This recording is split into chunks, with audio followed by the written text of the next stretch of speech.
5.1 question 4 का 13th part.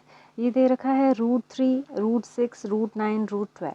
अब देखिए जो फर्स्ट टर्म है उसमें दे रखा है √3, तो हम आगे की टर्म्स में भी √3 में ब्रेक करने की कोशिश करेंगे, ठीक है, जिससे हमको सिंप्लीफाई करने में इजी रहे। तो ये क्या हो सकता है 3 इंटू 2, फिर ये हो सकता है 3 इंटू 3, फिर ये हो सकता है 4 इंटू 3, ठीक है। 4 3 ज़ा 12, 3 3 ज़ा 9, 3 2 ज़ा 6, मतलब सेम टर्म से हमने सिर्फ उनको ब्रेक कर लिया है।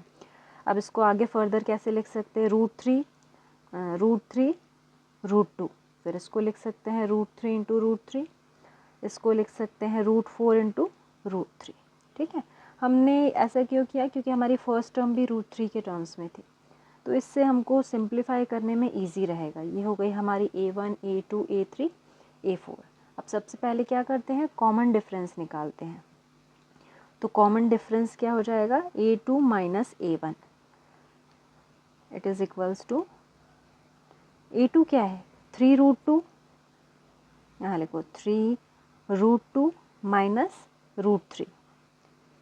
अब दोनों के पास में √3 है, तो अगर आप इसको देखें तो √3 कॉमन आ जाएगा, तो अंदर क्या बचेगा √2 माइनस 1। ये तो हमारा फर्स्ट टू टर्म्स का डिफरेंस आ गया। अब देखेंगे a3 माइनस a2 को, नेक्स्ट टू टर्म्स का डिफरेंस देखेंगे तो d is equals to a3 minus a1। तो अब a3 दे रखा है यहाँ पर 3√3 माइनस √3 और √3 √2।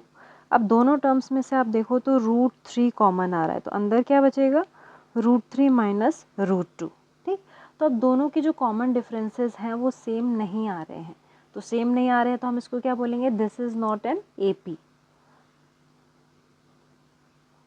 क्यों नहीं है, क्योंकि जो इनके कॉमन डिफरेंसेस है वो सेम नहीं आ रहे हैं, ऐसा हम लास्ट में लिख सकते हैं, ठीक है। अब हमको देखना है 14th पार्ट।